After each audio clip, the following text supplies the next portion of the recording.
আসসালামু আলাইকুম। আমি একজন প্রবাসী বলতেছি। আপনার বাবা প্রবাসে থাকে, আপনার স্বামী প্রবাসে থাকে, আপনার সন্তান প্রবাসে থাকে। তাদেরকে শুধু ব্যবহার করেন না, তাদেরকে ভালোবাসতে শিখেন। তাদের ভুলে যান না, তারা শুধু টাকার মেশিন নয়, তারা একজন মানুষ, আপনাদেরই প্রিয়জন।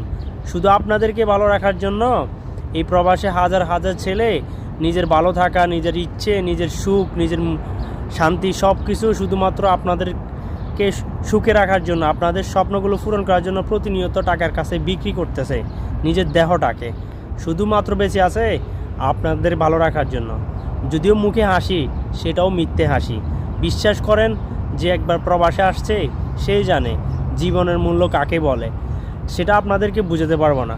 তারপরেও বলি, এই প্রবাস থেকে কখনো কাউকে, নিজের আপন মানুষকে শুধুমাত্র টাকার জন্য ব্যবহার করেন না, তাদেরকে ভালোবাসতে শিখুন।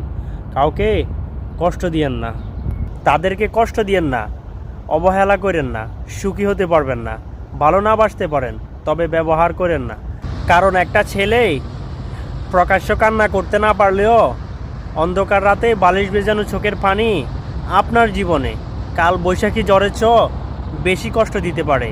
আমরা ছেলে মানুষ, আমরা প্রবাসী, নিজের চাইতেও পরিবারকে বেশি ভালোবাসি।